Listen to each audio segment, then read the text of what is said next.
ఈ నమ్మకం ఎవడికుందో వాడికి బ్రతుకున్నది, వాడి జాతకంలో అపమృత్యు ఉన్నా మహాకాలము వెళ్ళి వీడు తప్పించగలడు అని నమ్మిన వాడెవడున్నాడో వాడికి అపమృత్యువు లేదు. నువ్వు నమ్మగలవా? ఆ నలుగురిలా నలుగురు నమ్మారు, నమ్మని వాళ్ళు లక్షలున్నారు, నమ్మని లక్షలు పోయాయి, నమ్మిన నలుగురు మిగిలేరు. వాళ్ళ కోసం జ్యోతిర్లింగం వచ్చింది, స్వయంభూలింగం వచ్చింది, ప్రమాణం నీ కట్టెదుట కనపడుతోంది. అప్పుడు వాళ్ళు విశ్వాసంతో చేశారు, నీకు ప్రమాణమే కళ్ళెదుటుంది, అయినా నువ్వు నమ్మలేనంటే నిన్ను ధరించగలిగిన వాళ్ళు లేడు. ఇది భక్తిలో మీరు అన్వయం చేసుకోవలసినటువంటి విషయం. కాబట్టి ఇప్పుడు వాళ్ళు ఏం చేశాడు ఆ దూషణుడు? కదలక బ్రాహ్మణుల్ శివునిగాంచుతూ ఓం హరయంచు నుండి అప్పదనున లింగమూర్తిపై భారములేని బలంబుతోచే అప్పదవిని దివ్యలింగము విభామయమద్భుత వీధి తిచ్చటల్ బొదలగనుద్భవిల్లి పెనుబూది యునొచ్చను మిటిరక్కసున్. ఎప్పుడైతే ఈ నలుగురు బ్రాహ్మణుల మీద కూడా కత్తి ఎత్తి కంఠం మీద వెయ్యబోతున్నాడో వాళ్ళు కదలకుండా, ఆ కత్తికి చెయ్యడ్డు పెట్టకుండా హర ఓం హర హర హర అంటూ వాళ్ళు అలాగే కూర్చున్నారు. ఉన్నాడు ఉన్నాడు ఈశ్వరుడున్నాడు, ఆయన రక్షించుకుంటాడు, ఆయన రక్షణే మాకు లేనినాడు దూషణుడు అక్కడ లేడు, చీమ చేతిలో మేము చచ్చిపోతాం చాలు. మాకు పెద్ద విశేషం అండి. కారే రాజులు రాజ్యముల్ గెలువరే గర్వోన్నతిం పొందరే వారేరి సిరి మూట కట్టుకుని పోవంజాలిరే భూమిపై పేరైనన్ కలదే శిబి ప్రముఖులను ప్రీతిన్ యశక్కాముల ఈరే కోర్కెలు వారలం తలపరే ఈ కలమున్ భార్గవ. అన్ని దేవాలయాలు కొల్లగొట్టి అన్ని దేవాలయాలు పాడు చేసి లోకమంతా గెలిచాననుకున్న అల్లావుద్దీన్ ఖిల్జీ తన నాలిక తాను కరుచుకు చచ్చిపోయాడు. నేనిన్ని పనులు చేశాననుకున్నటువంటి ఒక చక్రవర్తి మేడమెట్ల మించి కింద పడి చచ్చిపోయాడు. ఏ రూపంలో మృత్యు వచ్చిందో ఎవడికెరుక? ఏ క్షణంలో ఏ రూపంలోనైనా మృత్యువు రాగలదు. ఈశ్వరుడే తెలుసుకుంటే ఏ రూపంలో వస్తున్నటువంటి మృత్యువునైనా ఆయన తప్పించగలడు. ఈశ్వరానుగ్రహం ఉందా రక్షింపబడతాడు, ఈశ్వరానుగ్రహం లేదా వెళ్ళిపోతాడు. కాబట్టి ఇప్పుడు ఏమైంది? వాళ్ళు హర ఓం హర అని ఉండిపోతే వాళ్ళు ఒక చిన్న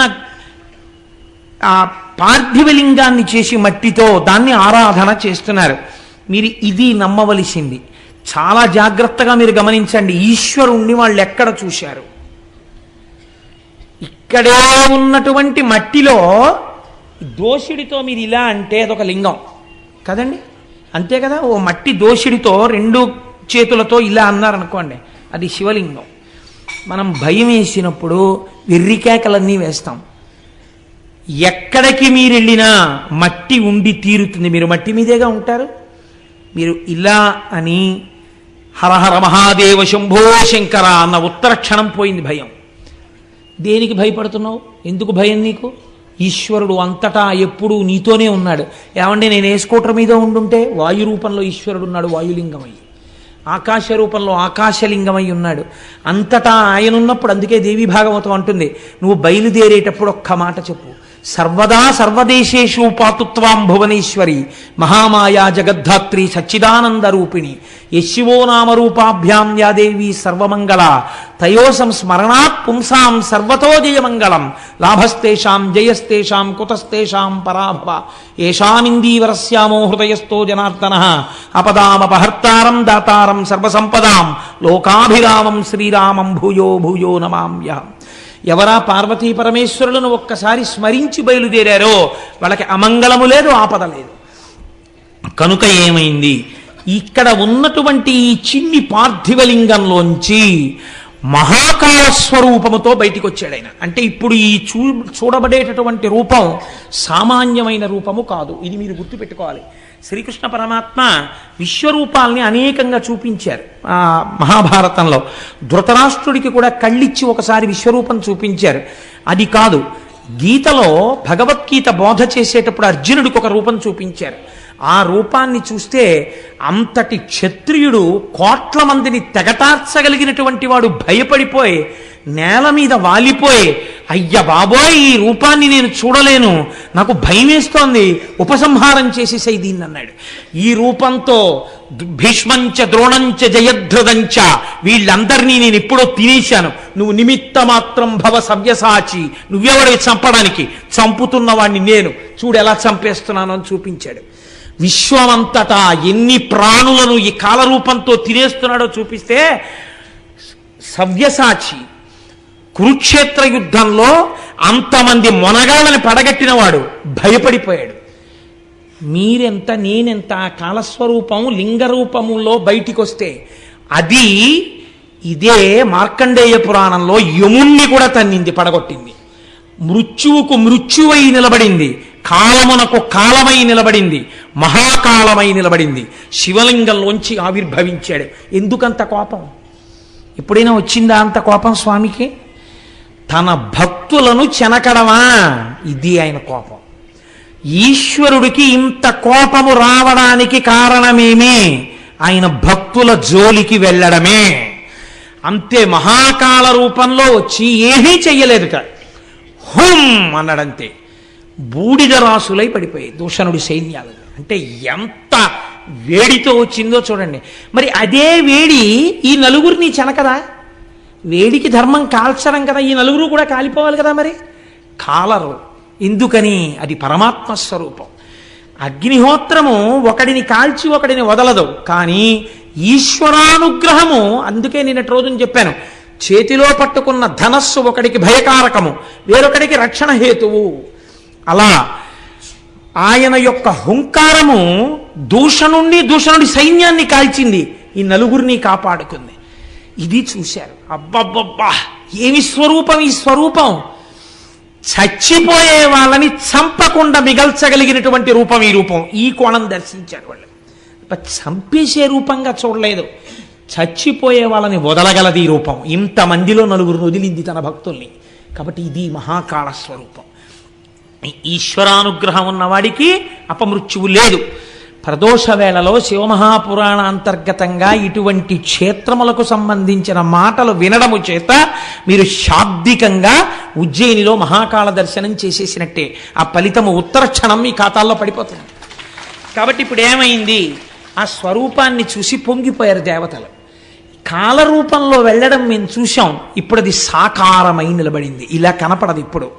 కాబట్టి వాళ్ళందరూ వచ్చి స్తోత్రం చేశారు. ఈశ్వరా, ఈ రూపం మీరు ఇక్కడ లింగ రూపంలో వెలియండి. దేని కొరకో తెలుసా? పాపం ఎదరెదర వీళ్ళు నలుగురే కాదు, మిమ్మల్ని నమ్మిన వారెందరో ఉంటారు. నేను మొట్టమొదట మీతో ఒక మాట విజ్ఞాపన చేయడానికి కారణం అదే. ఆచారము తెలిసి భక్తితో వెళ్ళేవాళ్ళు, ఆచారము తెలియక భక్తితో వెళ్ళేవాళ్ళు. కానీ ఇద్దరూ సజ్జనులే, కానీ తెలుసున్నది అనుష్ఠానములో మాత్రం పెట్టాలి. ఇటువంటి సజ్జనులు, నీ మీద పూనిక ఉన్నవాళ్ళు, ఉన్నారని నమ్మిన వాళ్ళు ఎవరొస్తున్నారో వాళ్ళు కాలమునందు పడిపోకుండా చూడవలసినటువంటి బాధ్యత, అటువంటి అనుగ్రహ ప్రసరణము కొరకు నీవు ఇక్కడ స్వయంభూలింగంగా ఉండాలని అడిగారు. తప్పకుండా ఉంటానని ప్రసన్నమూర్తి అయి వెంటనే మహాకాళలింగముగా ఆవిర్భవించాడు. ఆ మహాకాళలింగమే ఉజ్జయినిలో 3 అంతస్తులుగా ఉంటాయి శివలింగాలు. కింద నుండేటటువంటిది మహాకాళలింగం, మధ్యలో ఓంకారలింగం, ఆ పైన నాగేంద్ర స్వరూపమైనటువంటి లింగం. 3 లింగాలుగా ఉంటుంది. ఈ కింద నుండేటటువంటి మహాకాళలింగాన్ని భక్తులు వెళ్ళి దర్శనం చేసుకుంటూ ఉంటారు. ఈ ఉజ్జయినిలో ఉన్న శివలింగము దగ్గరే ఒక ఆశ్చర్యకరమైన సంఘటన జరిగింది. చంద్రసేనుడు అని ఒక మహారాజు గారు, ఆయన ఈ ఉజ్జయిని రాజ్యాన్ని పరిపాలిస్తున్నాడు. గొప్ప శివభక్తుడు, ప్రతిరోజు శివార్చన చేసేవాడు. ఈ శివార్చనకి మెచ్చి పరమశివుడికి అత్యంత సన్నిహితుడైనటువంటి మణిభద్రుడు అన్న ఆయన, మా స్వామిని కొలిచేటటువంటి వాడు వీడు అని ఆయనకు ఒక మణిని బహూకరించాడు. ఈ మణిని నువ్వు కంఠంలో పెట్టుకుంటే ఇది రాగి, ఇత్తడి, ఇనుము దేన్ని తగిలినా బంగారంగా మారిపోతుంది. దేశంలో క్షామ ఉండదు, లేకపోతే అతివృష్టి ఉండదు, నీ దేశంలో అందరూ సుభిక్షంగా ఉంటారని ఆ మణినిచ్చాడు. ఆ మణికట్టుకు తిరుగుతుండేవాడు చంద్రసేనుడు. హాయిగా ఆయన రాజ్యం అంతా ఎంతో సంతోషంగా ఉంది. ఒకడు బాగుపడ్డమే కదండి మిగిలిన వారు ఏడవడానికి కారణమవుతుంది. కాబట్టి ఇప్పుడు లోకంలో ఉన్న రాజులందరూ ఒక తాటి మీదకి వచ్చారు. దేని కొరకు వచ్చారు? వాడు అంత సుఖంగా ఉండడం ఏమిటి? మీరు చూడండి, లోకం ఎంత చిత్రంగా ఉంటుందో.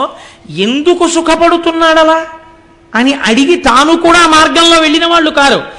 ఆయన ఎందుకు అలా సుఖపడాలి? కాబట్టి ఆయన దగ్గరున్న మణి మనం ఎత్తుకొచ్చేస్తే దీనికి ఒక పూత పూశారు. ఏం పూత పూశారు? క్షాత్ర ధర్మము. క్షాత్రం ఉన్నది, మేము క్షత్రియులం, మేము రాజులం. బలమైనటువంటి వస్తువు, గొప్ప వస్తువు ఎవరి దగ్గర ప్రకాశిస్తోందో దాన్ని తెచ్చే అధికారం మాకుంది. ఒక్కడు వెళ్ళడానికి భయం, ఆయన శివభక్తుడు. అక్కడ మహాకాళలింగం వచ్చింది ఓసారి, కాబట్టి అందరం కట్టకట్టుకుని ఎడితే గొడవ ఉండదు, భయం ఉండదు ఇంకా. కాబట్టి ఇప్పుడు అందరూ కలిసి బయలుదేరారు. తప్పు పని చెయ్యడానికి కలిసినంత తొందరగా మంచి పనికి కలియడం అన్నది లోకంలో ఉండదు. శ్రేయాంసి బహువిఘ్నాని, మంచి పని చేద్దామంటే విఘ్నాలు ఎక్కువ, అల్లరి ఎక్కువ. కాబట్టి ఇప్పుడు వీళ్ళందరూ కలిసి అవంతి మీద దండెత్తారు. దండెత్తి ఆ రాజు కోటని అన్ని వేపులా తలుపులు మూసేశారు, పట్టణానికి అన్ని వేపులా మొహరించారు. దేని కొరకు మొహరించారు? ఆ మణిని ఎత్తుకుపోవడానికి వచ్చారు వీళ్ళందరూ. రాజు చూశాట లోపల, వేగుల వలన తెలుసుకున్నాడు. ఒక్కరు కాదు, ఇద్దరు కాదు, మొత్తం రాజులందరూ వచ్చేశారు. వచ్చేసి నీ కోటని చుట్టుముట్టారు. ఇప్పుడు గెలవడం చాలా కష్టం, బయటికి వెళ్ళి యుద్ధం చేస్తే. మణి కోసమే వచ్చారని చెప్పాడు. ఆయన అన్నాడు, ఒకడో ఇద్దరో ముగ్గురో అయినచో ఉత్సాహమే పారా ఆజికి చేరంజని నిల్వరించిరుపులం చెండాడుదున్. కానీ ఈ సకలోర్వీపతులేకమై ఇటులను చండ ప్రతాపానల ప్రకట జ్వాలల చుట్టుముట్ట తరమే వరింప ఏకాకి. రాజు యుద్ధం వచ్చిందని పారిపోకూడదు, యుద్ధం వచ్చిందని బెంగ పెట్టుకోకూడదు. ఎందుకని? యుద్ధ సమయంలో భూపసభాంతరాలమున పుష్కళమక్షతురత్వమాజి బాహాపటు శక్తియున్ యశమునందనురెత్తియు ప్రకృతి సిద్ధగుణంబులు సజ్జనాళికిందంటాడు భర్తృహరి. కాబట్టి భూపసభాంతరాలమున పుష్కళమక్షతురత్వము, నాకు చాలా వచ్చు కానండి, నలుగురిని చూసేటప్పటికే భయపడిపోతానండి అంటే ఆ విద్యుత్తుకు పనికి వస్తుంది. పెద్ద సభలో కూడా నిర్భయంగా మాట్లాడగలిగినటువంటి అదృష్టం సజ్జన లక్షణం అన్నాడు ఆయన. భూపసభాంతరాళమున పుష్కళమక్షతురత్వము ఆజి బాహాపటు శక్తియున్. క్షత్రియుడైనటువంటి వాడు యుద్ధం ఎప్పుడు వస్తుందా, వెళ్ళి ఎప్పుడు చీల్చి చెండాడదామా అని చూడాలి. యతీనాం భూషణం జ్ఞానం సంతోషోహి ద్విజన్మనాం ఉద్యమం శత్రుహననం భూషణం భూతిమిచ్చతాం అన్నాడు వ్యాసుడు దేవి భాగవతంలో. ఇవి 4 లక్షణములు వీళ్ళకు ఉండి తీరాలన్నాడు. యతీనాం భూషణం జ్ఞానం. యతి అనగా ఏమి? కేవల జ్ఞానముతో ఉండాలి, ఇంకేది అడగకూడదు. యతికి భూషణము జ్ఞానమే. యతీనాం భూషణం జ్ఞానం సంతోషోహి ద్విజన్మనాం. బ్రాహ్మణుడైనటువంటి వాడు ఎప్పుడూ సంతోషంగా ఉండాలి, ఈశ్వరుడు ఉన్నాడు నన్ను రక్షిస్తాడని. అంతేగాని నాకు ఇంకా అది రాలేదు, ఇంకా ఇది రాలేదని ఏడుస్తూ కూర్చుంటే వాడేం చేస్తాడు లోకానికి. సంతోషోహి ద్విజన్మనాం ఉద్యమం శత్రుహననం. శత్రువులు వచ్చినప్పుడు మీద పడి శాతన ఖగ్ర ఖండితల సన్మజ కుంజర కుంభముక్త ముక్తాతత శైల అంటారు తిక్కనగారి విరాటపర్వంలో. ఏనుగు యొక్క కుంభస్థలం మీదకి దూకి తన యొక్క వాడిగోళ్లతో తీల్చి ముత్యాలు వెదజల్లుదామని చూసేటటువంటి సింహంలా ఉండాలి క్షత్రియుడు, మహారాజు అన్నవాడు. కాబట్టి నాకు బెంగలేదు, యుద్ధానికి వెళ్ళడం అంటే సంతోషమే. కానీ ఒక్కరో ఇద్దరో ముగ్గురో వస్తే అలా వెడతాను. లోకములో ఉన్న రాజులందరూ కట్టకట్టుకుని యుద్ధానికి వస్తే ఏకాకిని పోరాడడం తేలిక. కాబట్టి ఇప్పుడు ఎంత గొప్ప మాట చెప్తున్నాడో చూడండి. ధర్మలోపం లేదు ఆయన యందు. ధర్మలోపం ఎవరి యందు ఉంది? బయట ఉన్న వాళ్ళ యందు ఉంది. క్షాత్రమని అడ్డు పెట్టుకుని మణి కోసం వచ్చారు వాళ్ళు దారి దొంగలు. ఈయనో యుద్ధం చేయడానికి, దేహత్యాగం చేయడానికి, లేదా వాళ్ళని ఓడించడానికి నాకు బెంగలేదు. కానీ ఇంతమంది వచ్చినప్పుడు యుద్ధం చేయడం ఏకాకికి ఎలా కుదురుతుంది? చెయ్యొచ్చా? తెగబడి సైన్యాన్ని ప్రజల్ని తీసుకెళ్లి యుద్ధం చేస్తే ఇంతమంది చచ్చిపోతే రాజు దూరదృష్టి ఉన్నవాడని రేపు లోకం అంటుందా? కాబట్టి నేను ఇప్పుడు ఏం చెయ్యాలి? ఆయన ఏం చేశాడంటేట, ఇన్ని ఆలోచనలు నాకెందుకు, నేను ఎవరిని నమ్మితే ఈ మణి వచ్చింది, ఈ మణి ఆయన్ని నమ్మి నేను పూజ చేశాను, ఆయన యొక్క అంత్యవాసులలో ఒకడు సంతోషించి నాకు ఈ మణినిచ్చాడు, ఎవడు నాకు ఈ మణి ఇవ్వడానికి కారకుడో వాడి పాదాలే నేను గట్టిగా పట్టుకుంటాను, నన్ను రక్షించుకోవడం వాడి కర్తవ్యం. యుద్ధమే రాని శరీరమే పోని. కాబట్టి దేవాలయంలోకి వెళ్ళి కూర్చొని ఇప్పుడు పూనికతో పూజ చేశాడు. మీరు ఒక్కటి అర్థం చేసుకోండి, అయ్యా మీకు ఇక్కడ సెల్ ఫోన్తో చాలా అవసరం ఉంటే మీరు బయటికి వెళ్ళండి. మీకు సెల్ ఫోన్తో అవసరం ఉంటే బయటికి వెళ్ళిపోవచ్చు, మీ వల్ల ఇతరులు డిస్టర్బ్ కాకూడదు. మీకు అవసరం లేదనుకుంటే దగ్గర కూర్చుని సెల్ ఫోన్ ఆఫ్ చేయండి. మీ సెల్ ఫోన్ ఆన్ చేసుకోవడానికి కాదు, దగ్గరగా కూర్చుని సభల్లో కూర్చోవడం. కాబట్టి ఆయన ఇంతమంది వచ్చి ఆ దేవాలయం బయట కూర్చుని ఉంటే లోపలికి వెళ్ళి శివారాధన చేస్తున్నాడు. ఆ శివారాధన చేయడంలో ఆయన భక్తి పరిఢవిల్లి ఉంది. ఆ సమయంలో ఎప్పుడెప్పుడు మీకు భక్తి చాలా పూనికతో ఉంటుందో అప్పుడప్పుడు మీ పూజ చాలా అందంగా ఉంటుంది. మీరు యాంత్రికమైన పూజ చేస్తున్నారనుకోండి, దాని యందు నిష్ట లేదు. వచ్చేది ఒకందుకు, వెళ్ళేది పురాణం వినడానికి, కూర్చుని చేసేది సెల్ ఫోన్ ఆపరేషన్. ఎందుకది? అసందర్భమైన పని చేసుకోవడం ఎలా ఉంటుందో చిత్తశుద్ధి లేని పూజ అలా ఉంటుంది. కాబట్టి ఏమైంది, అలాంటి పూజ అందం ఇవ్వదు, చూసేవాడికి కూడా సౌభాగ్యాన్ని ఇవ్వదు. కానీ అలా చేసినటువంటి పూజ కాదయింది. ఆయన పూనికతో చేస్తున్నాడు, నాకు ఈ శివుడున్నాడు, నన్ను రక్షించి తీరుతాడు. ఈ పూనికతో పూజ చేస్తున్నాడు, సంతోషంతో ఒక్కొక్క మారేడు దళం తీస్తున్నాడు. ఓం నిధనపతయే నమః, ఓం నిధనపతాంతికాయ నమః, ఓం ఊర్ధ్వాయ నమః అని వేస్తున్నాడు. వెనకేమిటి, ఇంతమంది సైన్యం చుట్టుముట్టి ఉన్నారు. కడుపులో ఏమైనా బెంగ ఉందా? ఏమీ లేదు. ఆయన ఉన్నాడు, నన్ను కాపాడతాడు. ఇంత పూనికతో పూజ చేసుకుంటున్నాడు. ఇంత పూనికతో పూజ చేస్తుంటే దేవాలయంలో దర్శనం చేసుకోవడానికి ఒక గోపాల బాలుడు వచ్చాడు. ఆయన పశువులు కాసుకునేటటువంటి కుటుంబంలో పుట్టినవాడు. మీరు చూడండి, భగవంతుని యందు భక్తితో కూర్చున్నటువంటి సందర్భం అసలు ఆ వంశాన్నే ఎంతవరకు ఉద్ధరిస్తుందో చూడండి. అందుకే భక్తి శైశవమునందు ఏర్పడాలి అని నేను మొన్నటి రోజున మీకు చెప్పడానికి కారణం, ఈ పిల్లవాడు తల్లితో కలిసి శివాలయంలోకి వచ్చాడు. పూజ ఎవరు చేస్తున్నారు? రాజుగారు చేస్తున్నారు. లోపల రాజుగారు పూజ చేస్తున్నారు, మీరు వెళ్ళొద్దన్నారా? అనలేదు. ఈశ్వరుడు అందరివాడు కాబట్టి అందరినీ రమ్మని ఆయన చెప్పాడు. కాబట్టి ఒక గోపకాంత తన పిల్లవాడితో కలిసి గుడిలోకి ప్రవేశించగలిగింది. ఇప్పుడు మీకు ఏమర్థం అవ్వాలి? శివపురాణం చదువుతున్నప్పుడు రాజుగారు పూజ చేసుకుంటున్నప్పుడు గోపకాంత తన కుమారుడితో కలిసి అంతరాలయములోకి వెళ్ళగలిగింది అంటే ఆయన భగవంతుడు అందరి సొత్తు అని నమ్మాడు తప్ప నా ఒక్కడి సొత్తు ఆయన నమ్మినవాడు కాడు. అంటే ఎంత ధర్మాత్ముడై ఎంత నిజమైన భక్తితో ఉన్నవాడో చూడండి రాజు. కాబట్టి ఇప్పుడు ఆ గోపకాంత ఆ పిల్లవాడిని తీసుకుని లోపలికి వెళ్ళింది. ఇద్దరూ దర్శనం చేశారు. అంటే అందరూ వింటారు.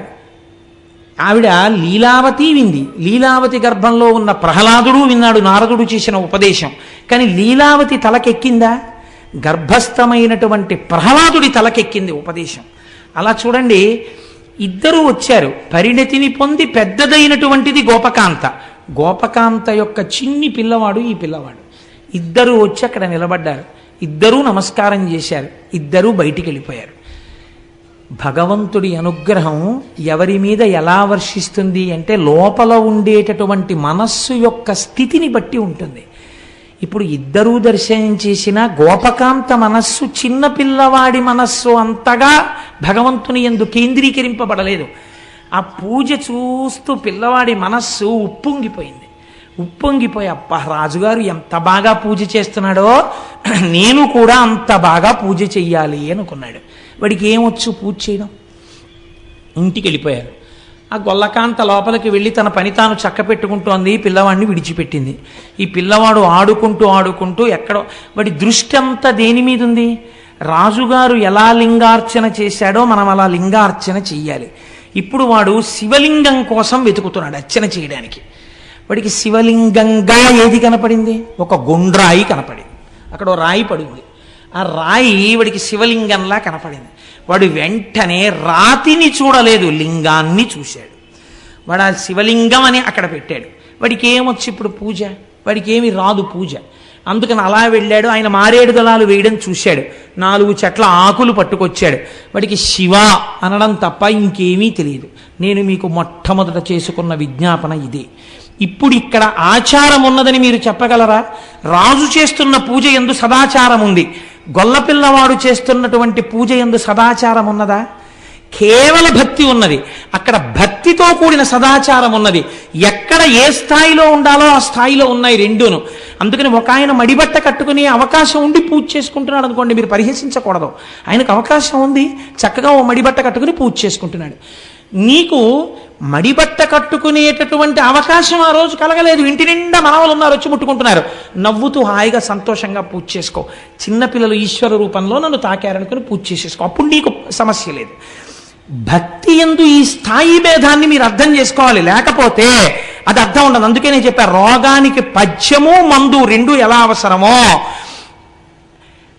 కానీ భక్తి యందు మాత్రం ఒక్కొక్కసారి పథ్యం లేనటువంటి మందు సరిపోతుంది. ఎలా? ఆచారం లేని భక్తి సరిపోతుంది. ఇక్కడ సరిపోయింది. ఎందుకంటే ఆ పిల్లాడికి ఏం తెలియదు. అసలు తెలియకపోయినా ఈశ్వరుడు మన్నించాడంటే భవరోగం తీసేశాడు. ఎలా తీసేశాడు? వాడు ఆ గుండ్రాయిని అక్కడ పెట్టాడు. గుండ్రాయిని అక్కడ పెట్టి తెచ్చుకున్న ఆకులు తీశాడు. శివ శివ శివ, ముందు ఓం లేదు, చివర నమః లేదు. వాడు మడిబట్ట కట్టుకోలేదు, వాడికి ఏమీ తెలియదు, వాడికి అభిషేకం తెలియదు, వాడికి పురుష సూక్తం తెలియదు, వాడికి షోడశోపచారాలు తెలియవు, వాడి దగ్గర నైవేద్యం లేదు. కానీ వాడు ఒక్కొక్క ఆకు తీస్తున్నాడు, వేస్తున్నాడు, శివ శివ శివ అంటున్నాడు. ఇలా అంటూ ఉండడంలో వాడికి ఎవరు కనపడుతున్నారు కళ్ళల్లో? రాజుగారు మహాకాళలింగానికి చేస్తున్న పూజ ఇక్కడ కనపడుతోంది. ఇప్పుడు వాడి మనస్సులో వాడు అలాగే మహాకాళలింగానికి చేసేస్తున్నాడు. మీరు అనుకున్న పని, మీరు అనుకున్న కోరిక మీకు తీరగానే మీలో గొప్ప తృప్తి వచ్చేస్తుంది. ఆ తృప్తిలోంచి ఆనందం ఉద్భవిస్తుంది. నేను ఈ శివ పూజ చేసుకుంటున్నాననుకోవడంలో వాడు ఆ ఆనందంలో కన్నులు మూతపడిపోయాయి, పైకి నామం ఆగిపోయింది. కానీ ఆ పైన గుండ్రాయిపోయి ఇక్కడ వాడికి మహాకాళలింగం వచ్చేసింది. వచ్చేసి వాడు ఇక్కడ అర్చన చేసేస్తున్నాడు. అలా కూర్చుని స్తంభీభూతుడైపోయాడు. అంటే భావనా పరిపుష్టి చిన్న కారణం చేత ఒక పిల్లవాడు పొందేయగలిగాడు. మీరు తారతమ్యాన్ని గమనించండి జాగ్రత్తగా. ఇది లేని పూజ, ఇది పొందని పూజ ఎంత చేసినా నిరుపయోగమే. కాబట్టి ఇప్పుడు గొల్లవనిత బయటికి వచ్చింది. ఆ పిల్లవాడికి అన్నం పెడదామని వచ్చింది. అన్నం పెడదామని అమ్మ రావాలా? అమ్మ అన్నం పెట్టమ్మా, అన్నం పెట్టమ్మా అని పిల్లాడు తిరగాల? అది పిల్లవాడు తిరిగే వేళ తిరగట్లేదు. ఏమిటి వీడు తిరగట్లేదని అమ్మ వచ్చింది. కానీ వాడు అంతర్ముఖుడై కూర్చుని ఉండిపోయాడు. చూసింది తల్లి, ఏమిట్రా ఇదంతా, ఈ గుండ్రా ఏమిటి, ఈ ఆకులు ఏమిటి, ఏమిట్రా ఇదంతా అంది ఆవిడ. ఇప్పటికీ వినపడలేదు. చూడండి, ఇద్దరూ దర్శనానికి వెళ్ళారు. ఆయన పూజ చేశాడు. ఈవిడికేం కనపడుతోంది? గుండ్రాయి ఆకులు కనపడుతున్నాయి. ఈ గుండ్రాయి ఏమిటి, ఆకులు ఏమిటి అని అడిగింది. ఆయన మాట్లాడలేదు. ఏరా మాట్లాడమేమిరా అని చెప్పి భుజం బట్టి లాగింది. ఆయన బహిర్ముఖుడు కాలేదు. ఆవిడికి కోపం వచ్చింది. వీడు ఇలాంటి పిచ్చి పిచ్చి వేషాలన్నీ ఏవో మొదలెట్టాడు, ఇదో శివలింగం అని చెప్పేసి ఏదో పెద్ద ధ్యానంలో ఉన్నట్టు నటిస్తున్నాడు వీడనుకుంది ఆవిడ. ఆ గుండ్రాయిని తీసి విషయ అవతల పారేసి ఆ ఆకులన్నీ కాలుతో తోసేసి ఇంట్లోకి వస్తావా రావా నా చెయ్యట్టుకుని ఒక్క లాగి రా అన్నం పెడతాను అని లోపలికి వెళ్ళిపోయాను. అంతే కదండి. అంతకన్నా ఆవిడికి ఏం తెలుసు? ఆయన ఏ స్థితిలో ఉన్నాడో ఆవిడికి తెలియదు కాబట్టి చేయి పట్టి గట్టిగా లాగేసి వెళ్ళిపోయింది. పిల్లవాడు కళ్ళు తెరిచాడు. వాడు వెంటనే ఆర్తితో ఏడ్చాడు. దేనికి ఏడ్చాడు? అమ్మ లాగిందని ఏడవలేదు, తన్ను తిట్టిందని ఏడవలేదు. తన ఎదురుగుండా ఉన్న శివలింగం వాడికి కనపడలేదు. వాడికి గుండ్రాయి కనపట్టలేదు, శివలింగం కనపడుతోంది. నా చేత అర్చించబడిన నా స్వామి లేడిక్కడ, నా స్వామి వెళ్ళిపోయాడు అని బెంగ పెట్టుకున్నాడు. ఇప్పుడు వాడు తన స్వామిని పిలుస్తున్నాడు రమ్మని. ఎంత చిత్రంగా పిలిచాడంటే, అంతనయార్తి అయి హరహరాయని బాలుడు మూర్ఛనొందే. స్వామి ఎక్కడికి వెళ్ళిపోయావయ్యా, కనపట్టలేదని హరహరా అని అరుస్తూ వాడు స్వామి కనపడలేదన్న బెంగ చేత వెంటనే మూర్ఛపడిపోయాడు కింద. తన కోసం ఇంత పరితపించిపోయిన పిల్లవాణ్ణి చూశాడు. ఇది నేనన్నది మొట్టమొదట చెప్పిన ఉపమానానికి కారణం. అది మీరు బాగా ముందరి చెప్తే ఈ కోణాన్ని అందుకోగలుగుతారని. వెంటనే ఇంతియు అల్కతోడదని ఎచ్చతనో నిదురించే. ఈ పిల్లాడు రావట్లేదని ఆ గోపకాంత లోపలికి వెళ్ళిపోయి పాకలో ఎక్కడో పడుకుంది. అంత కాలాంతక సత్కృపన్ బుడుతుడల్లన కన్నులు విచ్చి చూడగా ఎంతయు వింత కన్పడి హేమమయం బగు దెవళం వచన్. బంగారు కాంతులతో గోపురంతో ఒక పెద్ద దేవాలయం, వేరొక పెద్ద శివలింగం అక్కడ ఏర్పడ్డాయి. పిల్లవాడు బంగారు పువ్వులు తాపడం చెయ్యబడిన పీట మీద పట్టుపంచతో కూర్చుని వాడు పూజ చేస్తున్నాడు. వాడికి సమస్తమైన శివజ్ఞానము భాషించిపోయింది. ఇప్పుడు అమ్మకి ఏదో వినపడింది. ఏమిటి గంటలేమిటి, ఎవరో చేస్తున్న అభిషేకాలు ఏమిటి, పూజలు ఏమిటి, ఈ నామాలు ఏమిటి, ఘోష ఏమిటిని బయటికి వచ్చింది. పెద్ద దేవాలయం తెల్లబోయింది. లోపలికి వెళ్ళి చూసింది. పిల్లవాడు బంగారు పువ్వుల పీట మీద కూర్చుని పూజ చేస్తున్నాడు. నా వంశమే తరించిపోయిందిరా తండ్రి, ఈ పూజ చేశామని నాకు తెలియదురా అని వెళ్ళి బిడ్డన్ని కౌగిలించుకుంది. ఆనందపడిపోయింది. ఈ సమయంలో స్వామి హనుమ అక్కడ ఆవిర్భవించారు. ఎత్ర ఎత్ర రఘునాథ కీర్తనం తత్ర తత్ర కృతమస్తకాంజలిం బాష్పవారి పరిపూర్ణలోచనం మారుతిం నమతరాక్షసాంతకం. అక్కడ స్వామి హనుమ ప్రత్యక్షమై ఒక మాట చెప్పారు.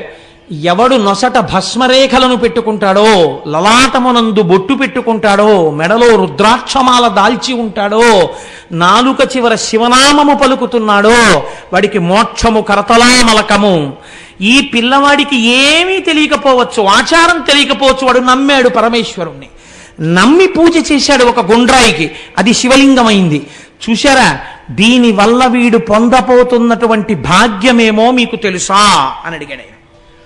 వీడి వంశం గొప్ప గొప్ప వాళ్ళందరూ ఈ గొల్ల వంశంలో పుడతారు. వీడు గొప్ప ఐశ్వర్యాన్ని అనుభవిస్తాడు.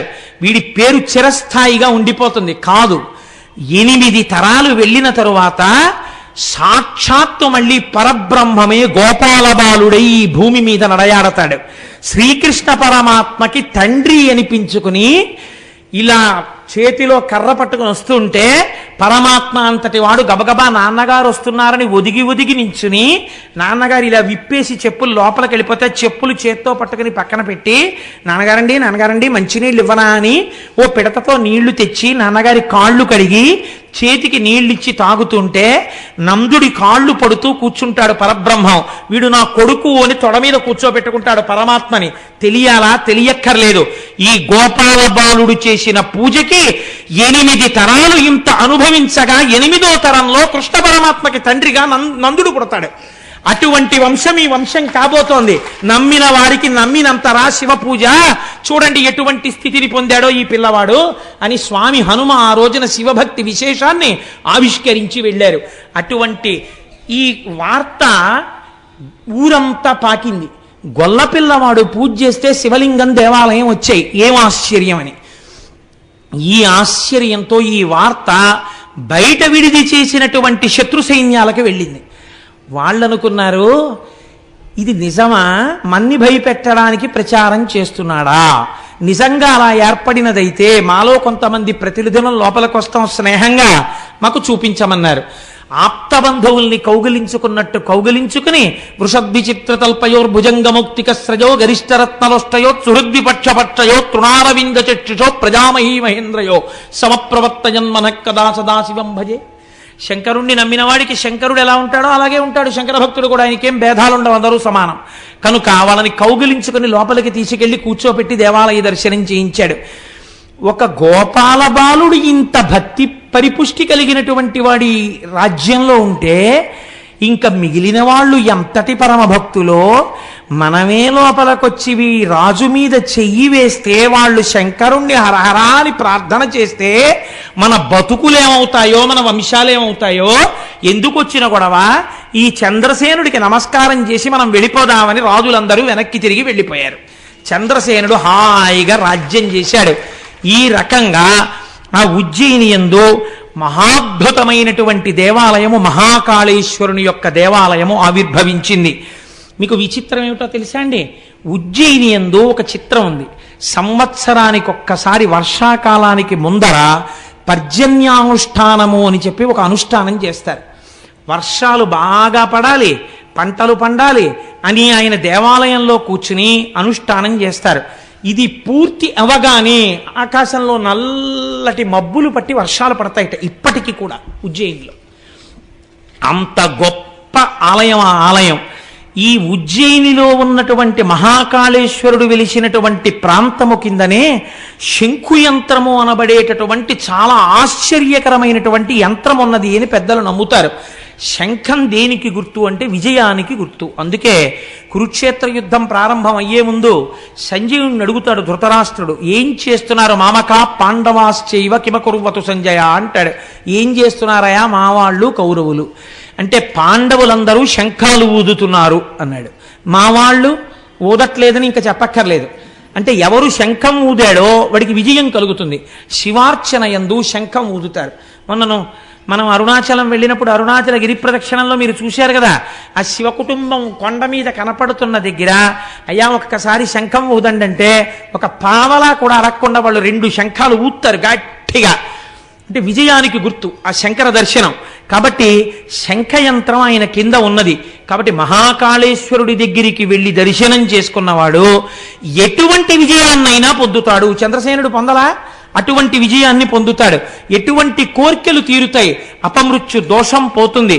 ఎవరికైనా అటువంటి ప్రమాదం ఉన్నదని బెంగపెట్టుకున్న వాళ్ళు ఉజ్జయిని వెళ్ళి మృత్యుంజయ మహామంత్ర జపం చేయించుకుంటుంటారు, అభిషేకం చేయించుకుంటూ ఉంటారు. దేవి అవంతిక అని అమ్మవారికి పేరు. అమ్మవారి అనుగ్రహంతోనే ఆ పట్టణం ఏర్పాటైంది అని. ఇక్కడ ఉండేటటువంటి కాళికాదేవి ఒక కోటలో ఉంటుంది.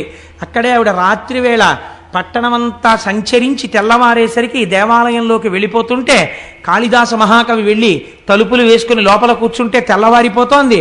అంటే నాకు బాగా జ్ఞానం ఇవ్వాలి నువ్వంటే అయితే తలుపు సందులోంచి నాలుక బయట పెట్టమంది. తలుపు సందులోంచి కాళిదాస మహాకవి ఇలా బయట పెట్టగానే బీజాక్షరాలు రాసేసింది అమ్మవారు. తలుపులు తీసి అమ్మవారిని చూసి శ్యామలాదండకం చేశాడు అప్పుడే మహానుభావుడు. కనుక కాళిదాస మహాకవికి జ్ఞానమబ్బినటువంటి క్షేత్రము ఉజ్జయిని క్షేత్రం. ఇప్పటికీ ఎప్పటి నుంచో ఎన్ని వేల సంవత్సరాల నుంచో ఉజ్జయినిలో ఉన్నటువంటి అంతరాలయమునందు 2 జ్యోతులు వెలుగుతుంటాయి. వాటిని రెండింటిని అఖండ దీపములు అని పిలుస్తారు. ఆ అఖండ దీపములను కూడా మీరు జ్యోతిగా భావన చేయవచ్చు, జ్యోతిర్లింగముగా భావన చేయవచ్చు. కనుక ఈశ్వరుణ్ణి దానిలో మీరు చూడవచ్చు. చిత్రం ఏమిటో తెలుసా అండి? ఒక్క ఉజ్జయిని దేవాలయంలో ఒక చిత్రమైనటువంటి మందిరం ఉన్నది. దాన్ని భస్మ మందిరము అని పిలుస్తారు.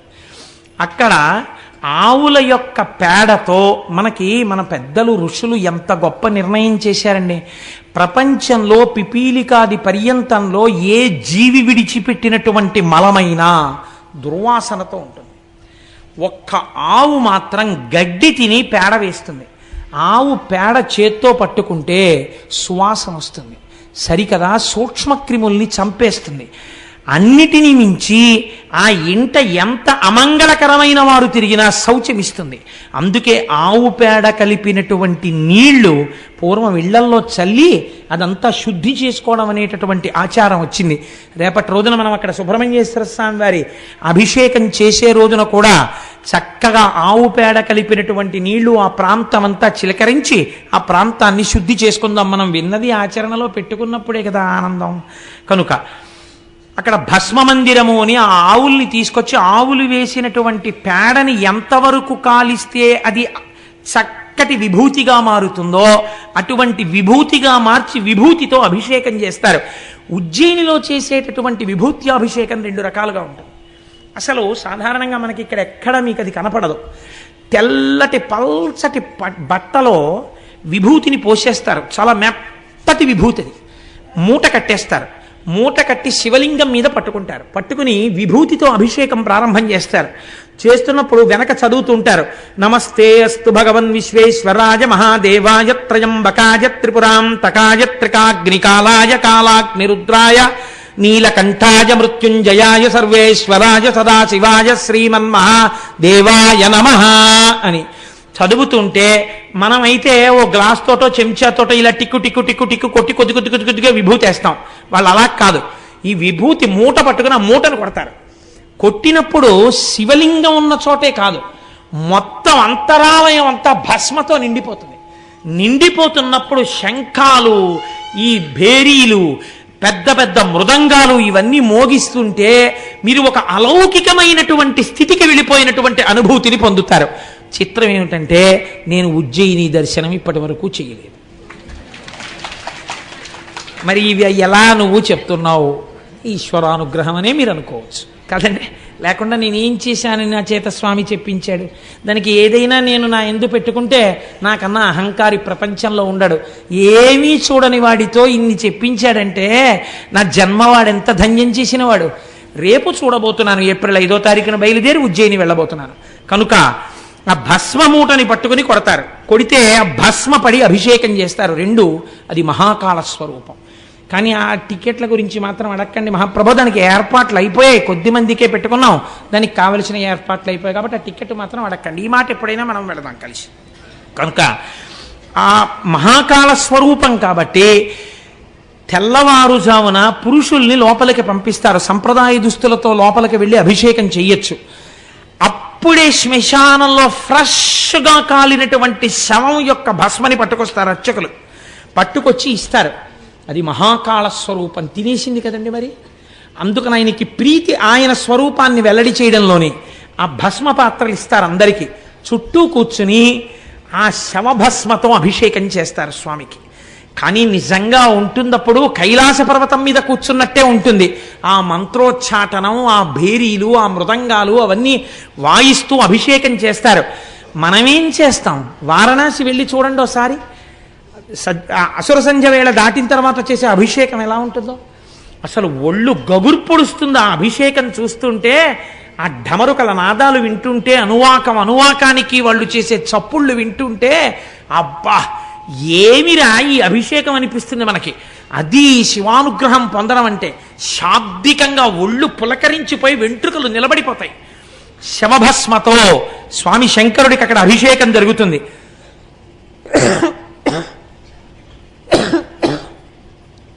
సాయంకాలం వేళలో, అసుర సంధ్య వేళలో మహాకాళేశ్వరుడికి చిత్ర విచిత్రమైన నీరాజనాలు ఎత్తుతారు.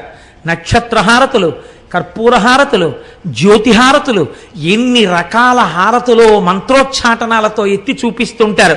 దానికోసం ప్రత్యేక మహంతులు వస్తారు. వచ్చి ఈ దీపారాధనతో కూడినటువంటి జ్వాలని నీరాజనంగా చూపించే ముందు ఒక్క మహాకాళ క్షేత్రంలో మాత్రం ఒక నియమం ఉంది. మహాకాళంలో ఉన్నటువంటి మహాకాళేశ్వరుడికి నీరాజనం ఎత్తడానికి ముందు అక్కడికి సమీపంలోనే ఇంకొక శివలింగం ఉంది. ఆ శివలింగం పేరేమిటో తెలుసా అండి? కోటేశ్వర మహాకాళుడు. కోటేశ్వర మహాకాళుడికి ముందు పూజ చేస్తే తప్ప అసలు మహాకాళుడికి పూజ చేయడం నిషిద్ధం. కాబట్టి ముందు కోటేశ్వర మహాకాళుడికి నీరాజనాలు ఎత్తుతారు. ఆయనకి నీరాజనాలు ఎత్తి తర్వాత ఇక్కడికొచ్చి ఇక్కడ నీరాజనాలు ఇస్తారు. మీరు కోటేశ్వర మహాకాళ దర్శనం కూడా చేయవలసి ఉంటుంది ఉజ్జయినిలో. ఏడాదికొక్కసారి స్వామివారు సవారీ పెడతారు. మనం ఊరేగింపు అంటాం. ఊరేగింపు కాదు, ఊరిరిగింపు. ఊరిరిగింపు అంటే వీడు ఎలాగో గుళ్ళోకి రాడు స్వామి, నువ్వే గుళ్ళోంచి బయటికి రా అంటే స్వామివారే ఓ పల్లకీలో కూర్చుని బయటికి వస్తారు. బయటకు వస్తే అలా వీధుల్లోకి వస్తారు. వీడు టీవీ చూస్తూ ఉంటాడు. పాపం వాళ్ళ ఆవిడ మాత్రం అర్ధకురాలు ఓ బెల్లంగడ్డ ఇంత బియ్యం పట్టుకెళ్ళిస్తుంది. పట్టుకెళ్ళిస్తే స్వామి ఆ పల్లకీలోంచే ఇలా చూస్తారు. వాడు రాడు స్వామి, వాడు అలా సీరియల్స్ చూస్తుంటాడు. వాడి పేరు కోటేశ్వరరావు. వాడు అదిగో లోపల ఉన్నాడు. వాడి కిందటి ఏడాది ఏదో సంపాదించాడు, ఈ ఏడాది ఇంకా సంపాదించాడు. వాడికి అహంకారం, అలాగే కూర్చుంటాడు. నువ్వు వచ్చినా రాడు. పోన్లే నేనే వాడి ఇంటికి వచ్చాను, వాళ్ళ ఆవిడితో బియ్యం పంపాడుగా, తన నీరాజనం బుచ్చేసుకుని ఇంత బెల్లంగడ్డ ప్రసాదం అవి ఇచ్చి లోపలికి పంపిస్తాడు. రేపు పోనీ ఇదన్నా నోట్లో వేసుకోరా అని పంపిస్తాడు. ఈశ్వరుడు చాలా కారుణ్యమూర్తిగా బయటికి రావడానికి ఊరెరిగింపు, ఊరిని ఆయనకి ఎరిగింపు చేయడం. ఊరి వాళ్ళు లోపలికెళ్ళి ఆయనకి విజ్ఞాపన చేసుకోవడం కాదు, ఆయన కారుణ్యానికి పరాకాష్ట ఊరిరిగింపు. మహాకాలంలో సవారీ చేస్తాడు. సవారీ అంటే ఏమిటో తెలుసా అండి? చక్రవర్తి బయటికి వచ్చినట్టు బయటికి వస్తాడు. చక్రవర్తి బయటికి వచ్చినప్పుడు ఉజ్జయిని జిల్లా కలెక్టర్, ఉజ్జయిని జిల్లా పోలీస్ సూపరింటెండెంట్, ఉజ్జయిని నుంచి ఎన్నికైనటువంటి మంత్రి ఎవరైనా ఉంటే రాష్ట్ర క్యాబినెట్లో మంత్రి, లేదా పరిపాలన చేసేటటువంటి మంత్రి ఎవరుంటారో, మనకైతే ఇక్కడ బహుశా రెవెన్యూ అడ్మినిస్ట్రేషన్ అయి ఉంటుంది, ఆ మంత్రి ఎవరుంటారో ఆ మంత్రి ఉజ్జయిని రావాలి.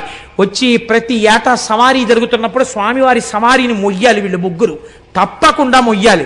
ఉజ్జయినిలో కొన్ని వేల సంవత్సరాల నుంచి ఇదే ఆనవాయితీ. రాజులే పాలించనివ్వండి, ప్రజాస్వామ్యమే కానివ్వండి, వాళ్ళు వచ్చి ఆ పల్లకి పట్టుకుని స్వామిని సవారీ తీసుకెడతారు. శివరాత్రి నాడు ఆయన పెళ్లి కొడుకు అవుతాడు ఉజ్జయినిలో. అదో విచిత్రం. పుష్పకిరీటం పెట్టుకుంటాడు. పుష్పకిరీటం పెట్టుకుని పెళ్లి కొడుకు అవుతాడు. మహాశివరాత్రి వెళ్ళిపోయినటువంటి మర్నాడు ఈ అలంకారం అంతా తీసేసి భస్మాభిషేకం అందుకుంటాడు మళ్ళీ. అటువంటి సవారీ జరుగుతుంది. అక్కడే బలరామకృష్ణులు ఇద్దరూ సాందీపని మహాముని యొక్క ఆశ్రమంలో విద్యాభ్యాసం చేశారు. ఇన్ని రకాలుగా ఇంకా నేను ఆ ఉజ్జయిని గురించి చెప్తూ కూర్చుంటే ఇంకా నేను ఆ భోజకాళిదాసుల్ని ముట్టుకుంటే నా బలహీనత బయటకు వస్తుంది. కాబట్టి అటువైపుకి మనం వెళ్ళొద్దు, చాలు. కాళిదాస మహాకవి అనుగ్రహింపబడినటువంటి క్షేత్రం, అంత గొప్ప క్షేత్రమై ఆ ఉజ్జయిని అన్ని రకములుగా ప్రకాశించుచున్నది. అటువంటి ఉజ్జయిన్ మన భారతదేశంలో వెలిసినటువంటి స్వయంభూమూర్తి. ఒక్కసారైనా వెళ్ళి చక్కగా అక్కడ ఉండి ఆ శివలింగాల్ని, ఆ క్షేత్రాన్ని, ఇవన్నీ మనం దర్శనం చేసి రావలసి ఉంటుంది.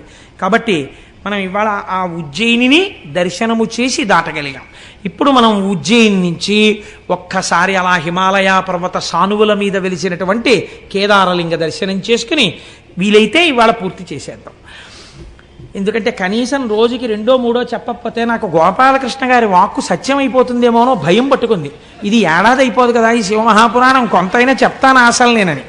అందుకని ఈ కేదారేశ్వర లింగం గురించి ఒక మాట చెప్తారు.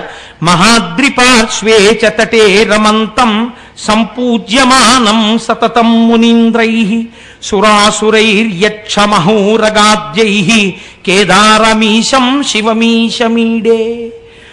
ఇది హిమాలయ పర్వతములలో వెలిసినటువంటి లింగము.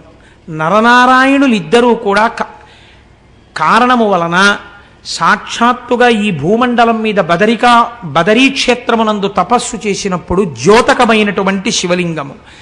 కేదారమునందున్నటువంటి శివలింగమును దర్శనము చేసినా, చేయడానికి వెడుతున్నప్పుడు మరణించినా మోక్షమే. ఇది చిత్రం. అయితే కేదారేశ్వర లింగాన్ని దర్శనం చేసేటప్పుడు మాత్రం ఒక నియమం ఉంది. ఆ నియమంతో దర్శనం చెయ్యాలి. ఆ నియమం లేకుండా మాత్రం దర్శనం చేయకూడదు. నాకు తెలిసి సాధారణంగా 195 మంది అసలు ఈ నియమాన్ని పాటించారు తెలియక. కానీ ఈశ్వరుడు క్షమిస్తాడని నేను అనుకుంటున్నాను ఏమిటి, నేను నమ్ముతున్నాను. చూడండి, ఎందుకు ఈ మాట నేను అంటున్నానంటే, ఒక్కొక్కసారి లోకంలో ఒక చిత్రమైనటువంటి పోకడ ఒకటి ఉంటుంది. మనకి కామక్రోధములు ఇవి పెద్ద విశేషం చెప్పేది ఉంటుందండి, ప్రతి వాళ్ళకి ఉండేవే. లోకము పట్ల మీరు క్రోధాన్ని పెంచుకున్నారనుకోండి, అది పతనహేతు అవుతుంది. నాకెవరి మీదో కోపం ఉందనుకోండి, ఆ కోపంతో ఉంటే తిరిగి జంతువులోకి వెళ్ళిపోతాడు మరణ సమయంలో ఆయన కానీ జ్ఞాపకం వస్తే. కాబట్టి క్రోధము అరిష్టహేతువు. కానీ భగవంతుని యొక్క ఆరాధన యందు క్రోధము విజృంభించింది అనుకోండి ఏదో కారణం చేత, చిత్రం ఏమిటో తెలుసా అండి, అది ఉన్నతికి మార్గాన్ని చూపించేస్తుంది. అదొక చిత్రమైన విషయం. ఆఖరికి క్రోధమైనా సరే ఈశ్వరారాధనతో ముడిపడింది అనుకోండి, ముడిపడితే అది అభ్యున్నతిని తీసుకొస్తుంది. మీకు నేను ఒక ఉదాహరణ చూపిస్తాను ఎందుకు అలా జరుగుతుందో. మనకి జంబుకేశ్వరం అని ఒక క్షేత్రం ఉంది, మీకు అందరికీ తెలుసు. ఆ జంబుకేశ్వరంలో జలలింగం, నీటి రూపంలో పరమాత్మ ఉంటారు. కానీ అక్కడ తీర్థం ఇవ్వరు ఆ నీటిని, ఎప్పుడు నీరు ఉబుకుతూనే ఉంటుంది అక్కడ జంబు మహర్షి తపస్సు చేశారు. ఒక నేరేడు చెట్టు, అలనేరేడు చెట్టు ఎన్ని లక్షల సంవత్సరాల నుంచి ఉందో ఎవ్వరికీ తెలియదు. ఆ నేరేడు చెట్టుకు ఒకసారి ప్రమాదం వచ్చింది. ఆ నేరేడు చెట్టు పైనుంచి ఎండిపోవడం మొదలెట్టింది. ఎన్ని పూజలు చేశారో, ఎన్ని ప్రార్థనలు చేశారో ఆగలేదు. ఎన్ని రకాలుగా పరిశీలించినా చెట్టు ఎండిపోయి కొమ్మలు విరిగిపోయి ఆఖరికి భూమట్టంలో ఇంత బెరడు మిగిలింది. అసలు ఈ క్షేత్రమునకంతటికీ కూడా కదులుతున్న రూపంలో స్వామి ఈ నేరేడు చెట్టుగానే ఉన్నాడంటారు. ఈ చెట్టు చచ్చిపోయింది, ఏం ప్రమాదమో అని బెంగపెట్టుకున్నారు. మనకి కొన్ని క్షేత్రాల్లో చెట్టు రూపంలో ఈశ్వరుడు ఉంటాడు. అందుకే నమ వృక్షాయచ అని పిలుస్తుంది రుద్రాధ్యాయం. మీరు కంచి వెళ్ళారనుకోండి, ఒక మామిడి చెట్టు రూపంలో ఉంటాడు. మీరు మధ్యార్జునం వెళ్ళారనుకోండి, మధ్యార్జునం మద్ది చెట్టు రూపంలో ఉంటాడు. జంబుకేశ్వరం వెళ్ళారనుకోండి, నేరేడు చెట్టు రూపంలో ఉంటాడు.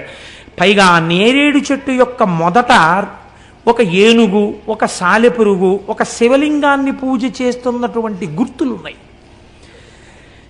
ఈ నేరేడు చెట్టు చచ్చిపోతే ఎలా అని బెంగపెట్టుకున్నారు. ఇంత బెరడు మిగిలిన తరువాత రుద్రాధ్యాయము ఎంత గొప్పదో నిరూపిస్తూ ఒక ఆశ్చర్యకరమైన సంఘటన జరిగింది. ఈ చెట్టు శివస్వరూపము కనుక ఇది చిగర్చడానికి మనం చేసిన ప్రయత్నాలన్నీ విఫలమైపోయాయి కనుక ఇప్పుడు మీరు దాని మీద పట్టుకెళ్ళి నెయ్యి, పాలు, పెరుగు, పళ్ళరసాలు అన్నీ కూడా పోసేశారనుకోండి, ఉన్న ముక్క కూడా కుళ్ళిపోతుంది కదండి. వాళ్ళు ఏం నమ్మారంటే ఇంకా ఇంతకన్నా బ్రహ్మాస్త్రం మన దగ్గర లేదు. ఇప్పుడు పదార్థాలని వేస్తున్నది పదార్థాలుగా కాదు, రుద్రాధ్యాయాన్ని అనుసంధానం చేస్తూ మనం అభిషేకం చేస్తున్నాం. మనం అలా అభిషేకం చేద్దాం. బతికిందా, బతికి తీరాలి ఈ చెట్టు.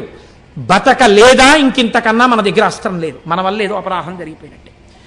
దానికి రుద్రాభిషేకం చేసేసారు అన్ని పదార్థాలతోటి. మీకు ఒక ఆశ్చర్యకరమైన సంఘటన తెలుసా? ఆ రాత్రి తలుపులు వేసి అర్చకులు వెళ్ళి మర్నాడు తలుపులు తీశారు. బెరడుకి ఆకుపచ్చతనం వచ్చి చిగర్చింది. ఇప్పుడు ఎంత పెద్ద నేరేడు చెట్టు ఉందో.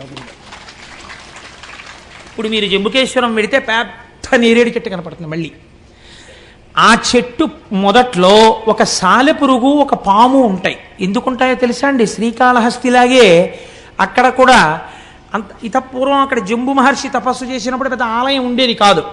ఒక సాలెపురుగు ప్రతిరోజు వచ్చి ఆ శివలింగం మీద ఒక గూడు అల్లి నేను స్వామికి వస్త్రం కట్టాననుకుని మురిసిపోయేది. ఏనుగులు చాలా ఉండేవన్నీ నేరేడు వనాలు. ఆ నేరేడు తోటల్లో తిరుగుతుండేవి ఆ ఏనుగులు. ఒక ఏనుగు రోజు కావేరీ నదీ జలాలు తన తొండ నిండా పుచ్చుకొని, ఎక్కడి సంస్కారమో ఎవరికి తెలుసండి? జీవుడి సంస్కారాలు మనం చెప్పలేం. నేను ఇవాళ పొద్దున్న ఒక పిల్లవాడికి అక్షరాభ్యాసం చేశాను. ఆ పిల్లవాడు 7వ నెలలో పుట్టేసేట. 7వ నెలలో పుట్టేసినటువంటి పిల్లవాడు కాబట్టి బతుకుతాడు అనుకోలేదు. ఏదో గాజు పేటికలలో పెట్టి 6,000 రూపాయల ఇంజక్షన్లు ఇచ్చేవారు. ఆ పిల్లవాడు బతికాడు. వాడు చిత్రం ఏమిటో తెలుసా అండి, వాడు ఇంతప్పటి నుంచి బొట్టు లేకపోతే వాడు ఒప్పుకోడు. వాడికి ఇంకా మాటలు సరిగ్గా రావు, బొత్తు బొత్తు అంటాడు. వాడికి బొట్టు కానీ కొంచెం ఇలా చెరిగితే వాడు ప్రత్యేకం అద్దం దగ్గరికి వెళ్ళి నిలబడి చూసుకుంటూ ఉంటాడు. నేను హైదరాబాద్లో వాళ్ళ ఇంటికి వెళ్ళినప్పుడు చూశాను. వాడికి బొట్టు కొంచెం కరిగితే వాడు వాళ్ళ అమ్మ దగ్గరికి వచ్చి అమ్మ బొత్తెత్తు, అమ్మ బొత్తెత్తు, అమ్మ బొత్తెత్తు అంటాడు. వాళ్ళ అమ్మ ఉండరా కాసేపు అంటే గబగబా వెళ్ళి డ్రెస్సింగ్ టేబుల్ లాకేసి తిలకం సీసా తెచ్చేస్తాడు. తెచ్చి అమ్మ బొత్తెత్తు, అమ్మ బొత్తెత్తు అంటాడు. అని వాడు తిలకం బొట్టు పెట్టుకుంటాడు. అంత చిన్న పిల్లవాడిని నేను బొట్టు లేకుండా ఎన్నడూ చూడలేదు. బహుశా నేను అనుకుంటున్నాను వాళ్ళ అమ్మమ్మ గారు ఏర్పాటు చేసిన సంస్కార బలం. ఆ పిల్లవాడు 7వ నెలలో పుట్టేస్తే రోజు భగవాన్ రమణుల నామం చెప్తూ కూర్చునేవారు ఆవిడ. ఆ పిల్లవాడికి మొట్టమొదట పాలు తాగించినప్పుడు కూడా వాడు తాగకపోతే వాడికి రమణ తాతయ్య వచ్చారు, అరుణాచలం నుంచి వచ్చారు, నీకు పాలు ఇవ్వడానికి వచ్చారు అంటే వాడు గుడగుడు తాగిచ్చాడు. ఇవాళ నేను వాడికి అక్షరాభ్యాసం చేయడానికి వెడితే ఒరే నీ పేరేమిటన్నాను, రమణ అన్నాడు. మీ అన్నయ్య పేరేమిటన్నాను, అన్నరమణ. మీ తాతగారి పేరేమిటన్నాను, తాతరమణ. ఈ తాతగారి పేరేమిటన్నాను, ఈ తాత రమణ.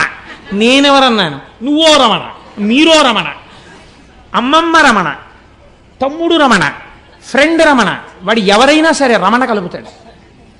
ఎక్కడి నుంచి వచ్చిందంటారు ఆ సంస్కారం? అటువంటి వాడికి అక్షరాభ్యాసం చేసి నా జన్మ ధన్యమైంది అనుకున్నాను నేను. కనుక ఎవరికి జీవుడికి ఎటువంటి సంస్కారాలు ఉంటాయో మనకి తెలియదు. బొట్టు పెట్టుకోండర్రా అంటే పెట్టుకోకుండా ఉండేటటువంటి వాళ్ళు కోట్ల సంఖ్యలో ఉంటే ఒక పసిపిల్లవాడు లలాటమునందు బొట్టు లేకుండా ఎప్పుడూ ఉండడు. వాడు నిద్రపోతున్నప్పుడు తిలకం బొట్టు ఉంటుంది. వాడు నిద్ర లేవగానే ముందు అద్దం దగ్గరికి వెళ్ళి బొట్టుందో లేదో చూసుకుంటాడు. అమ్మ మొహం కడగగానే తిలకం సీసా పట్టుకొచ్చేసి అమ్మ బొత్తెత్తు, అమ్మ బొత్తెత్తు అంటాడు. అసలు బొట్టు లేకుండా వాడి మొహం కనపడదు. ఏమనుకోవాలి వాడి సంస్కార బలాన్ని? ఒక్కొక్కరి సంస్కారం అలా ఉంటుంది. ఒక ఏనుగు తొండంతో నీళ్లు తెస్తే మీకు ఎందుకు అనుమానం ఉండాలి? మీకు కావాలంటే నేను ఇవాళ వాడు లేడు, కాపవరం వెళ్ళాడు, లేకపోతే వాడిని నేను వేదిక మీదకి తీసుకొచ్చి చూపించుండేవాడిని వాళ్ళు మీ అందరికీ కూడా. కాబట్టి ఆ ఏనుగు తొండంతో నీళ్లు తెచ్చి శివలింగం మీద పోసేసేది తొండం ఎత్తి. ఈ నీళ్లు పోసేసేటప్పుడు ఆ సాలెగూడు ఈ నీళ్లలో కొట్టుకుపోయేది. ఈ ఏనుగు వస్తుండగానే ఆ సాలెపురుగు గబగబా నేరేడు చెట్టు ఎక్కేసేది. ఆ సాలెపురుగుకి కడుపు మంట. దిక్కుమాల ఏనుగు రోజు నీళ్లు తెచ్చి పోసేస్తుంది, నేను కట్టిన గూడిపోతోందని. ఇంకా ఒక రోజున అది అక్కసు భరించలేకపోయింది. ఆ ఏనుగు వచ్చి నీళ్లు పోయిగానే దాని తొండంలోకి వెళ్ళింది.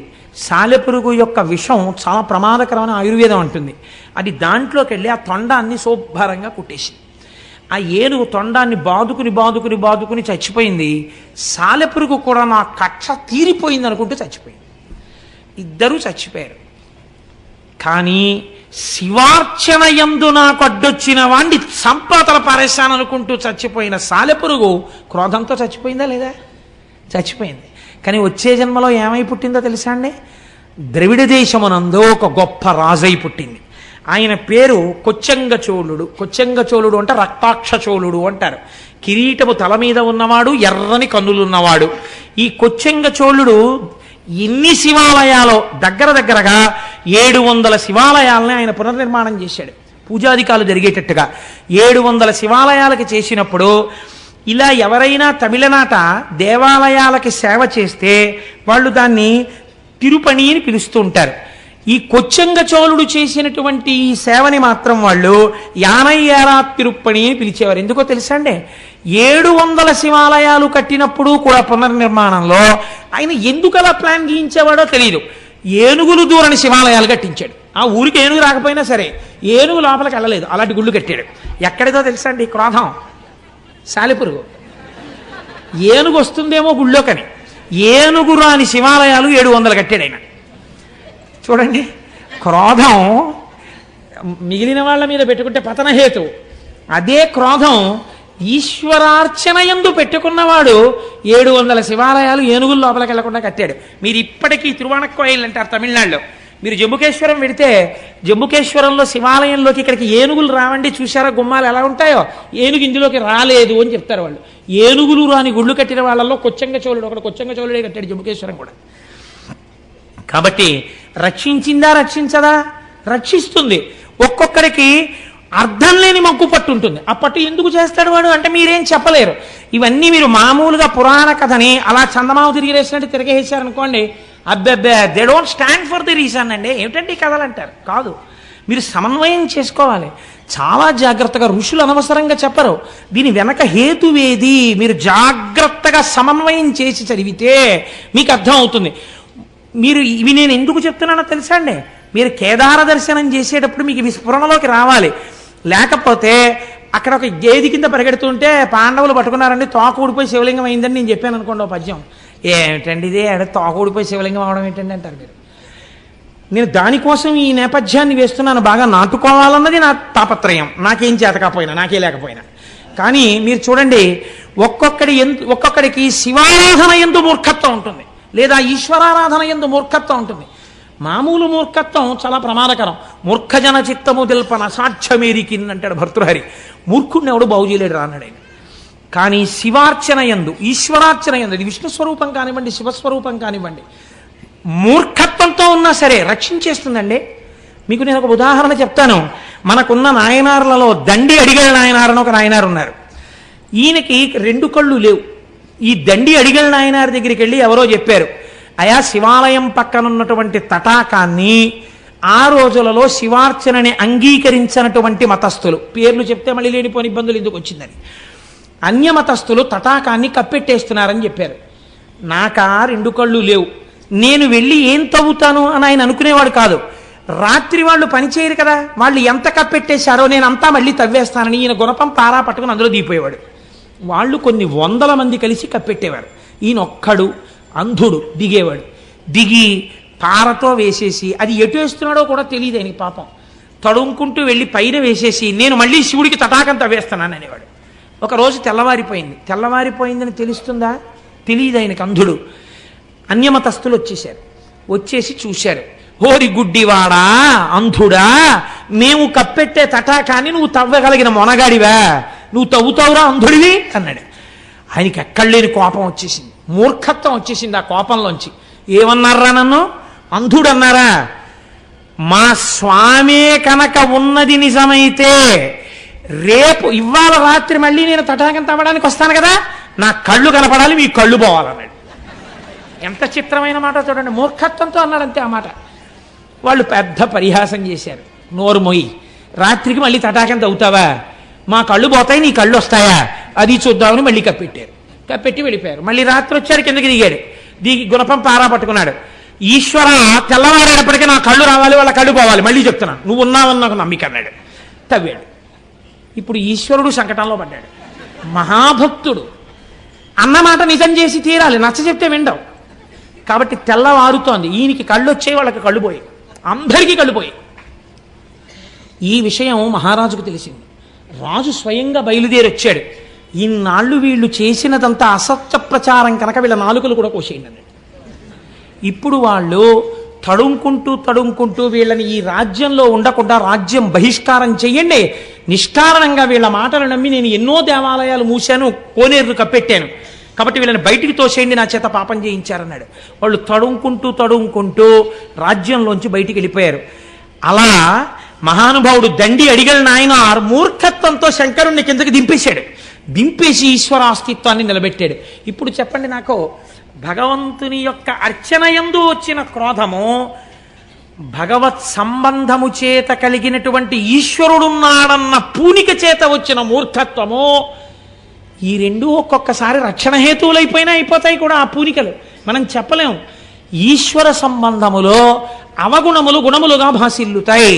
ఇది ఎవరికైనా, ఎంతటి వారికైనా. ఈ నేపథ్యంలో మీరు కేదారేశ్వరుడి యొక్క శివలింగం గురించి వినే ప్రయత్నం చేయండి, మీరు తొందరగా సమన్వయం చేసుకోగలుగుతారు. ఇందులో ఆ హిమాలయ పర్వతాల దగ్గర మహానుభావుడు ఆ కేదారేశ్వరంలో ప్రతిరోజు కూడా ఆ నరనారాయణులు ఒక పార్థివలింగాన్ని అక్కడ ఉంచి ఆ పార్థివలింగాన్ని ఆరాధన చేస్తుండేవారు. వాళ్ళు చేస్తున్నది పార్థివలింగానికి. పార్థివలింగం అంటే ఇంత మట్టితో చేసిన శివలింగం. వాళ్ళు ఇంత మట్టితో మేం చేసిన శివలింగమే కదా అని వాళ్ళు అనుకునేవారు కాదు. ఇది ఈశ్వరుడు అని నమ్మారు వాళ్ళు. అమరకోశంలో ఈశ్వర శబ్దం శివుడికి మాత్రమే వర్తిస్తుంది. అందుకని ఇది ఈశ్వరుడు, జగన్నియామకుడు, జగత్ప్రభువు అని నమ్మారు. నమ్మి నరనారాయణులు అర్చన చేస్తున్నారు. వారలహర్నిశంబులను పార్థివలింగ సమర్చనంబు విస్తారముదంబు పెంపెసగ సల్పుడు అయ్యడు రజమౌళి అవ్వారల చేరవచ్చి అనవత్య వరంబును కోరుడన్న అద్ధీరులిటన్ వసింపుమన దేవరయుండి హిమాటవీ స్థలిన్. ఆ శివలింగంలోంచి పరమశివుడు ఆవిర్భవించి, మీరు చేసినటువంటి పూజకి నేను ఎంతో పొంగిపోయానయ్యా, ఇంత చల్లటి ప్రాంతంలో ఇంత తపస్సులో పార్థివలింగానికి ఇంత అర్చన చేశారు, మీకేం కావాలి కోరుకోమని అడిగారు. అడిగితే స్వామి ఇక్కడే ఈ బదరీ క్షేత్రానికి ఆవలివేపు హిమాలయ పర్వత యొక్క శృంగాల మీద నీవు స్వయంభూమూర్తివై లింగమూర్తివై వెలిసి లోకమును కాపాడు అని అడిగారు. ఎక్కడ హిమాలయ పర్వతాలు? కొన్ని వేల అడుగుల ఎత్తు సముద్ర మట్టానికి. ఆ కేదారం వెళ్ళేటప్పుడు రోడ్డు కొన్ని నెలల్లోనే క్లియర్ చేస్తారు. చేసిన తరువాత అది కూడా అసలు రాత్రిళ్ళు 9 దాటితే కరెంటు తీసేస్తారు. ఇంకా ఆ చీకట్లోనే పడుకోవడం అంతే. ఆ కాటేజెస్లో తెల్లవారిన తర్వాత మీకు అక్కడ ప్రయాణ సాధనాలు, ఒకటి పాదచారి అయి వెళ్ళుట, ఎవరు వెళ్ళరు. ఎందుచేతనంటే సాయంకాలం అయిపోతే మీరు తిరిగి రాలేరు. మంచు హోరుమని వాన పడిపోతుంది. ఇప్పుడు బాగుంటుంది, కాసేపటికి కుంభవృష్టి కింద వర్షం పడిపోతుంది. మీరు పైనుంచి ఇలా కిందకి చూశారో కళ్ళు తిరిగిపోతాయి. ఇట్నుంచి రుద్రప్రయాగ, అట్నుంచి దేవప్రయాగ రెండు వెళ్ళి కలుస్తాయి. ఇక్కడ గంగానది, బదరిలో అలకనందా నది రెండు ప్రవహిస్తుంటాయి. ఆ నదుల చప్పుళ్ళు, పర్వతాల మించి ఎన్ని జలపాతాలు పడిపోతుంటాయో దర్దర్ వచ్చేసి జలపాతం వెళ్ళిపోతుంటుంది. నడిచి ఎవ్వరూ వెళ్ళరు. ఎక్కడో బాగా తెలుసున్న వాళ్ళు వెడుతుంటారేమో. ఇంకా ఉన్న వాళ్ళకి రెండే మార్గాలు. ఒకటి డోలీల్లో వెళ్ళాలి. డోలీల్లో వెళ్ళడానికి నాబోటి గండి ఎక్కించుకోరు. ఎందుకు ఎక్కించుకోరంటే కుర్చీయే చిన్నదిగా ఉంటుంది. నేను డోలీలో వెళ్ళిపోదాం అనుకున్నాను, వాళ్ళు నన్ను చూసి గుర్రం ఎక్కన్నారు. నాకేం భయం లేదు, ఉన్నమాట ఉన్నట్టు చెప్పాను. కాబట్టి ఆ చిన్న కుర్చీలో అసలు పట్టం, ఏదో కొంచెం కాస్త డెలికేట్గా ఉండి అందులో కూర్చునే వాళ్ళంటే ఎక్కువ మందిగా ఆడవాళ్ళని ఎక్కించుకుంటారు. వాళ్ళు అందుకే ఎక్కించుకుని ఆడవాళ్ళని ఎక్కించుకుంటారంటే నా ఉద్దేశం నేను ఏ అపవిత్రమైన భావనతో నేను అంటలేదు. వాళ్ళు కొంచెం మగవాళ్ళకన్నా సన్నగా ఉంటారు కాబట్టి వాళ్ళని వహించడం తేలిక. వాళ్ళు పాపం చాలా సేవ చేస్తారు. వాళ్ళు మగవాళ్ళలో సన్నగా ఉన్న వాళ్ళు ఎక్కుతుంటారు, మిగిలిన వాళ్ళు గుర్రాలు ఎక్కాలి. విచిత్రం ఏంటో తెలుసా అంటే 2 గుర్రాలను ఒకటే తోలుతాడు. ఈ గుర్రాల మీద కూర్చుని వెళ్ళిపోతుంటే గుర్రం తిరిగేటప్పుడు ఈ అంచు దగ్గరికి వెడుతుంది. ఒక్కసారి కానీ జారిందో వెతికేవాడు కూడా ఉండడు. ఇంకెవరు వెతకడం అన్న సమస్య ఉండదు. ఎందుకంటే కొన్ని వేల అడుగుల నుంచి కింద పడిపోతాం కదమ్మా, వెళ్ళాం కదా మనం. అన్ని వేల అడుగుల నుంచి కింద పడిపోవడమే, చిన్నాభిన్నం అయిపోతుంది శరీరం. అసలు వెతకరు. కేదారంలో పడిపోయాడంటే కైలాసం పోయాడని వెళ్ళిపోతారంట. కాబట్టి ఆ కేదారానికి వెళ్ళేటప్పుడు 10 రూపాయలు ఇస్తే ఓ ప్లాస్టిక్ కవర్ ఇస్తాడు, డిస్పోజబుల్ రెయిన్ కోట్. అది వేసుకుని ఆ గుర్రం ఎక్కి వెళ్ళిపోతుంది. హోర్న వాన వస్తుంది, తడిచి ముద్దయిపోవడం అంతే, దిగడానికి ఉండదు. కేదారం వెళ్ళి కేదారం నుంచి కిందకు వచ్చిన తర్వాత గుర్రం దిగినవాడు నడుస్తుంటే అసలు వీడికి నడకొచ్చా అనిపిస్తుంది. ఇవన్నీ పుళ్ళైపోయి ఎంత నొప్పులు చేసేస్తాయో అలవాట్లేక ఆ గుర్రం మీద కదలికకి. అది జీను కదులుతుంటుంది కదా, దాన్ని కొంచెం గట్టిగా ఏమైనా ఇలా తొక్కిపెట్టి ఏమైనా అందామంటే అది కాస్త కాలు జారింది అనుకోండి, కిందకి అయిపోయిందే. కాలుని పెడితే పెట్టింది, కిందకి దిగితే చాలని అలా కూర్చోవాలంతే. కానీ వెళ్ళి తీరవలసిన యాత్ర. ఇన్ని వేల అడుగులు పైకెక్కిన తర్వాత స్వామి దేవళం కనపడుతుంటుంది. పరుగున లోపలికెడితే లోపల పెద్ద అంతరాలయం. అక్కడ కేదారేశ్వరుడిగా వెలిశాడు మహానుభావుడు. కేదార శివలింగ దర్శనము చేసిన వాడికి మోక్షము కరతలామలకము అని శివమహాపురాణం నిర్ణయం చేసింది. పెద్దలు నిర్ణయం చేశారు. లేదా అలా జరగాలని ఎవరు కోరుకోకూడదు. కేదారము విడుతున్నప్పుడు పడిపోయినా వాడికి మోక్షము సత్యమే దొరికి తీరుతుంది. అటువంటి కేదారేశ్వరంలో ఆ శివాలయంలో ఒకానొకసారి ఒక విచిత్రమైనటువంటి స్థితి జరిగింది. ఆ వెలిసినటువంటి శివలింగం కొన్ని యుగాలైపోయింది. యుగాలైపోయిన తర్వాత శివాలయాల్లో శివలింగానికి ఒక గమ్మత్తు ఉంటుంది. శివుడికి పునఃప్రతిష్ఠ ఉండదు. ఎందుకుండదంటే శివలింగం అలా క్షీణించిపోయి ఏదో ఇంత మొక్కుంది అనుకోండి, అదే శివలింగం అంతే. దానికో కవచమో మట్టో తొడిగేసి అంతే అభిషేకం చేస్తారు. అంతేగాని గుణపారెడ్డి తవ్వేసి మళ్ళీ పునఃప్రతిష్టలనే ఉండవు దానికి. కాబట్టి కొన్ని యుగాలు దాటిన తరువాత అంతం కొన్ని యుగంబులైన పిదపన్ హర్యశ్వ సంకాశుక కుంతీపుత్రకులల్లలింగమును బల్కూర్మిన్ సమీపింప ఆద్యంతాతీతుడు శంభుడొక్క మహిషంబై పారుటన్ గాంచి కౌంతేయుల్ కడుభక్తిమై నుడిసి లాగన్ చిక్కెం పుచ్చం బటన్. ఈ పాండవులందరూ 5గురు కలిసి కేదారేశ్వరలింగ దర్శనానికి వెళ్ళారు. వెళ్ళి ఆ ఆలయంలోకి వెళ్ళి ఉన్నటువంటి చిన్న శివలింగం, అప్పటికి ఆ చిన్న శివలింగ దర్శనం చేసుకుందామని వెళ్ళారు. ఎక్కడి నుంచి వచ్చాడో పరమాత్మ, ఆయనకు అదో ముచ్చట. ఆయన ముచ్చట ఎందుకు అలాగంటే మనం ఏం చెప్తాం? అన్నమాచార్యులు వారు అడిగారు, ఏమిటయ్యా ఈ ఉయ్యాలలో కూడా ఏమిటి, 2 భార్యల్ని చెట్టు 2 పక్కలా పెట్టుకుని, అది పిల్లలందరూ వచ్చారా, నువ్వేమో ఉయ్యాల ఎక్కి ఇటు శ్రీదేవిని ఇటు భూదేవిని పెట్టుకుని చక్క ఉయ్యాలు లొగుతుంటావా? పిల్లలు మనవలు మేమందరం నీ బిడ్డలం, మేమందరం కూర్చుంటే నువ్వేమిటి 2 పిల్లల్ని పెట్టుకుని ఊగడం ఏమిటి అసహ్యంగా, ఏమిటి అలవాటు ఏమిటి నీకని అడిగాడు ఆయన. నాకు అర్థమైందిలే, అలల చెంచలమైన ఆత్మలందుండని కలవాటు చేసని ఉయ్యాల. నీ తప్పు కాదు స్వామి, మా మనస్సులు ఎప్పుడు చెంచలం కదా, చెంచలమైన మా మనస్సుల్లో నువ్వెలా ఉంటున్నావో చూపించడానికి ఊగుతున్న ఉయ్యాలలో మాకు దర్శనమిచ్చావని స్తోత్రం చేశారు. అలా ఈశ్వరుడు ఎప్పటికీ ఎలా రక్షిస్తాడో ఎలా ప్రత్యక్షమవుతాడో ఎవరికి రుక. పాండవులు ఏం చేస్తారో చూద్దాం అనుకున్నాడు. ఆయనకో ముచ్చట పుట్టింది. ముచ్చట పుట్టి ఒక చిన్న మహిషము అనగా ఓ దున్నపోతు రూపంలో పరిగెత్తాడు. అక్కడ పరిగెడితే పాండవులు గమనించారు, ఇక్కడికి మహిషం ఎందుకు వస్తుంది, ఇది ఖచ్చితంగా శంకరుడే. మీరు చూడండి, ప్రకృతి సహజంగా మనకు ఒక లక్షణం ఉంటుంది. మీరు ఏదో వెంకటాచలం వెళ్ళామనుకోండి, వెంకటాచలం వెళ్ళి సహస్రదీపాలంకార సేవ అయిపోయిన తర్వాత మీరు లేచి స్వామివారి ఆలయంలోకి వెళ్ళిపోతారని లేచి నమస్కారం చేస్తున్నారు అనుకోండి, ఎవ్వరూ లేరు, ఏదో కాకినాడ నుంచి వెళ్ళిన వాళ్ళు 100 మందో 120 మందో ఉన్నారనుకోండి. ఆ రోజు స్వామి మాడవీధుల్లో వెడుతున్నాడు అనుకోండి, మీరు వెళ్ళిపోతారేంటి రూమ్కి, మాడవీధుల్లో స్వామితో పాటు ఎడదామని వెనకాల వెళ్ళిపోతారు. వెళ్ళిపోయిన తర్వాత ఆయన వెనకాతలు ఇలా దూరంగా నించుని ఏడుకొండలవాడ గోవింద వెంకటరమణ గోవింద అంటూ పెడతారా? కాసేపటికి ఇంకో కోరిక పుడుతుంది, ఒక్కసారి ఇలా పట్టుకుంటే అనిపిస్తుంది. ఇప్పుడు మీరు ఏం చేస్తారు? అవి ఇంతంత ఉంటాయి. వెళ్ళి అయ్యా ఓసారి పట్టుకుంటా ఉంటారు. వాళ్ళు అంటారు మీరు పట్టుకోలేరు అంటారు. సెక్యూరిటీ వాళ్ళు అంటారు పట్టుకోకూడదు అంటారు. అయినా మీరు ఆకలి చూపులు చూస్తున్నారు అనుకోండి, వాళ్ళ వంక ఒక్కసారి పట్టుకుందామని. పెద్ద ఎవరు లేరు పాపం, వీళ్ళు ఏదో భక్తుల్లో ఉన్నారు, అందరూ కాకినాడ నుంచి వచ్చారు, అందరూ 120 మంది మాట్లాడుకుంటూ ఒక్కసారే కదా వచ్చారు, ఫోన్లే, వాళ్ళు ఏం ప్రమాదకరులు కారు, వీళ్ళు అయ్యప్ప స్వామి గుళ్ళో వెంకటాచల వైభవం చేసిన వాళ్ళు, అందుకని స్వామి వీళ్లతో మోయించుకోవడానికే ఇవాళ మాడవీధుల్లో తిరుగుతున్నాడు అని వాళ్ళల్లో దూరి వాళ్ళు మొయ్యాలి, నువ్వెవడివి కాదనడానికి, మోయించంటాడు స్వామి. అనగానే వాళ్ళు అంటారు కనుసైగ చేస్తారు అంటారు. అంతే, మన వాళ్ళు 120 మంది పల్లకీ వాహకులే, మాడవీధులన్నీ మోసేస్తారు. ఇది యథార్థంగా జరిగింది. మనం మేము వెంకటాచలం ఏమ్మా జరిగిందా లేదా? 120 మంది స్వామిని మోసేసి, మా ప్రసాద్ బాబు గారు అయితే ఎన్ని మాటలు, కోటేశ్వరరావు గారు వెంకటాచలం వైభవం చేసినందుకు మాడవీధుల్లో స్వామిని మోసేశామండి, ఎవ్వరు లేరండి మేమేనండి, వెంకటరమణ గోవింద ఏడుకొండలవాడ గోవింద అంటూ తిరిగేశామండి అని ఎంత పొంగిపోయారో. కాబట్టి ఇప్పుడు ఏమైంది? మన ఆర్తి తీర్చడానికి పరమేశ్వరుడు వస్తే మీరు పట్టుకోకుండా ఊరుకుంటారేంటి? పట్టుకుని తీరుతారు. మహిష రూపంలో వెడుతున్నా అంతటా ఈశ్వర దర్శనం చేశారు పాండవులు. ఆ లింగం మాత్రమే శివుడు అనుకోలేదు, అక్కడ వెడుతున్న మహిషమునందు కూడా శివుడే కనబడ్డారు వాళ్ళకి.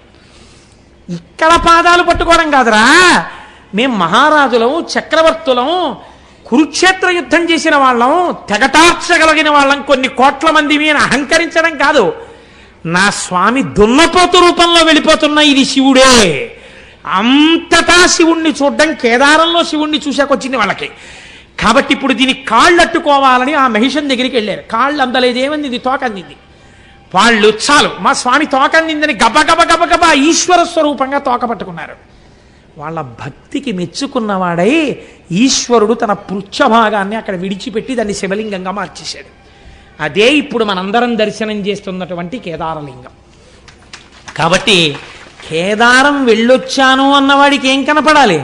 కనీసం అంతటా శివుణ్ణి చూడడం అభ్యాసంలోకి రావాలి. అంత పరమపావనమైనటువంటి క్షేత్రం కేదార క్షేత్రం. అక్కడే మనం ఎక్కుతున్నప్పుడే దూరంగా కైలాస దర్శనం అవుతూ ఉంటుంది. అదిగో కైలాసం కనపడుతోంది చూడండి అంటారు. ఆ మంచుకొండ చాలా విచిత్రంగా కైలాసంలాగే భాసిస్తూ ఉంటుంది. నిజంగా వర్షం ఆగి సూర్యకిరణాలు పడుతుంటే ఎంత అందంగా ఉంటుందో. నిజంగా కైలాసానికి సమీపానికి వెళ్ళి వచ్చినట్టే. కొందరేం నమ్ముతారంటే శంకర భగవత్పాదాచార్య స్వామి వారు అక్కడే తన సత్యదండాన్ని విడిచిపెట్టేశారు అని నమ్ముతారు. అక్కడ ఒక పెద్ద శంకరుల సత్యదండం యొక్క ఫోటో ఉంటుంది, అక్కడే ఒక చిన్న ఆలయం కూడా ఉంటుంది. కాబట్టి కేదారము అంత గొప్ప క్షేత్రము. ఇవాల్టి రోజున మనం ఈశ్వరానుగ్రహం చేత ఉజ్జయిని వెళ్ళాం, మహాకాళ దర్శనం చేసుకున్నాం. కేదారం వెళ్ళాం, కేదారేశ్వరుడి దర్శనం చేసుకున్నాం. రేపటి రోజున అసలు లోకమునకు బలవంతులకు బలవంతుడెవడో, ఎవడి అనుగ్రహం చేత ఈ లోకములు నిలబడుతున్నాయో, ఎవడు భీముడో, మీరు రోజు శివాష్టోత్తరంలో భీమశబ్దంతో ఎవరిని పిలుస్తున్నారో అటువంటి శివలింగముల యొక్క దర్శనం కొన్ని రేపు మనం ప్రారంభం చేద్దాం.